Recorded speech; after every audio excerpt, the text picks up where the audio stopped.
I'd like to bring to your attention that we've achieved in my first term. We reestablished the school resource officers at both Keeneland and Burlington High Schools. We eliminated the Sheriff's IT division. We eliminated the rank of captain, which saved money for our organization and it flattened the organization. We instituted an Office of Professional Standards, guaranteeing accountability to our citizens. We instituted a mandatory random drug testing for deputies and civilian employees. We also redesigned our website for improved communications with our citizens and with other police agencies. We also hired Suzanne Fonstock as our grant administrator. In the past 2 years, she secured over $450,000 of grant funding for our agency. And that has gone to purchase items such as in-car cameras for our squad cars, training for our SWAT team and our K-9 team, equipment and training for our gang and narcotics team, just to name a few things. And also, she recently secured us 2 JAG burn grants, a total $225,000 that we are going to be able to purchase new vehicles with for our agency, which takes the burden off the county. Restricted the use of county-owned vehicles and eliminated unnecessary vehicles from our fleet. The result of that has been a 45,000-gallon fuel reduction over the past 2 years. Also appointed Jennifer Boston as the new 911 director. We also actively participated in all phases of Operation First Degree Burn, with the Kane County State's Attorney's Office, the FBI, the Aurora Police, arresting 33 Latin King gang members in the Aurora area on cold case homicides. Has there been a big reduction in homicides in the Aurora area since that happened? And believe me, we're not letting up. We're just getting started. We've also expanded our community policing services, such as our neighborhood watch programs, our triad services for seniors, Too Good for Drugs, it's our replacement for the DARE program in the schools, and Family Finder. We established the Sheriff's Honor Guard. We also established our first ever Citizens Police Academy. We also established the Roscoe EV Citizen of the Year Award. Discussed it with the family, and they agreed to allow us to do an award for the Citizen of the Year annually in Roscoe's name, to keep his name alive in a positive manner. We also provided security for the 2009 Solheim Cup, the LPGA event on Sugar Grove. We also established a Sheriff's Charity Car Show and raised over $22,000 for local charities. We finished 2008 on budget with an overall budget of $24 million. Prior to this year's mid-year cut of 5.5%, we were on track to finish under budget again. Had the original budget that we agreed upon been followed, we would finish 2009 $36,512 under budget. Not happy about this. I understand the economic times being what they are, but a budget is not a budget when $1.3 million are taken away from you mid-year. 6 months is not a realistic time frame to expect an organization or person to make that kind of a goal. So I will be over budget this year, but it will not be because I mismanaged the money. It will be because of the expectation that was placed upon me. Our expenditures and our budgets from 2004 to 2009 are available to anyone here or anywhere who would like to sit down with me and review them line by line. We are actually operating in our public safety area right now with less money than was placed here in 2004 and 2005, with less people. So I think we're doing the absolute best we can with what we have.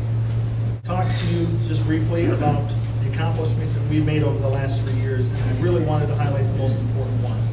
But there are many other things that have happened by the guys in our agency.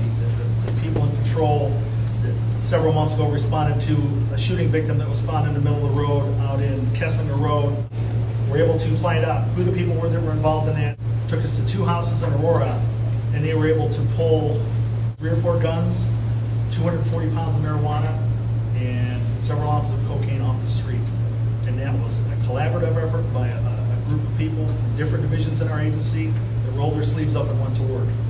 And when we talk about the other things, those are the guys that are making it happen. But with all these accomplishments, I give you my word, we are not going to rest on those accomplishments. There are many more goals to reach. And I became the sheriff with a main goal of leaving this agency better than I found it. I think we're well on our way to realizing that goal.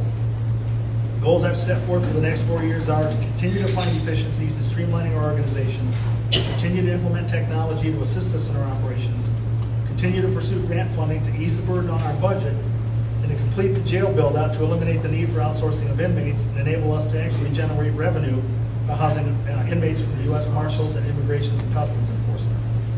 And last and most importantly, to continue to work alongside our citizens to further develop trust in our communities. We currently face a real challenge in providing good law enforcement in the midst of this economic downturn. I've been removing unnecessary spending from our budget from the day I took office. Fewer credit cards, fewer cell phones, fewer vehicles, and fewer personnel are just such examples. We're currently working with 5 fewer deputies than I had just 3 years ago. And over the next year, we'll be working with 2 to 3 less just to get through this budget crisis. We're also working with 5 fewer civilian positions and 8 positions below maximum staffing in corrections in the jail. I have a duty to the citizens of this county to provide good law enforcement and provide a safe environment for those that are in our custody. As leaders of our agency, my command staff and non-union employees are accepting a wage freeze for 2010. We empathize with those in our community who have been laid off temporarily and lost their jobs. For those of us that are in management not taking a pay increase, this is our way of reassuring the community what we do is about the mission. It's not about the money. Something that we've done to help combat the lack of manpower is we've begun rotational assignments from our deputies to assist patrol divisions during times when we have low staffing. We did this to ensure that the people we serve, even though we have reduced staffing, we will not compromise our commitment to the needs of the citizens through our patrol division. I appointed in 2007 Pat Keaty as our new jail commander. Pat spearheaded the transition not only from our old jail to our new, but it's a completely different type of corrections. Our old facility was what is considered indirect supervision, which now there is always an officer in each housing unit with the inmates. Our vandalism has gone down, our lawsuits have gone way down. Each unit is set up in a manner that there's no need to move the inmates. The visitation is in the housing unit, is in the pod, the recreation area is in the pod, the classroom setting is in the pod, and the nurses station is there. So there's no reason for them to have mass movement. When we have mass movement in the old facility, that's when the fights happen. And I take my hat off to not just Commander Keaty, but the entire corrections staff for taking this challenge. This is something totally different from what they knew, and they've embraced it, and it's been successful. I've also committed myself to the residents as a community volunteer, and will continue to do so. Being associated with such great organizations as Cossacane County, Batavia Rotary, United Way Fox Valley, Hearts of Hope, the Paul Ruby Foundation, and Rebuilding Together Aurora has made me a better person and introduced me to many, many truly caring members of this community. Being the sheriff is an honor and it's a privilege, and the trust that the citizens of this county have placed in me is truly a blessing. So at this time, I'm officially announcing my intention to run for re-election as Kane County Sheriff and ask for your continued support. God bless all of you. Thank you for being here to support me, and as always, it's an honor to serve.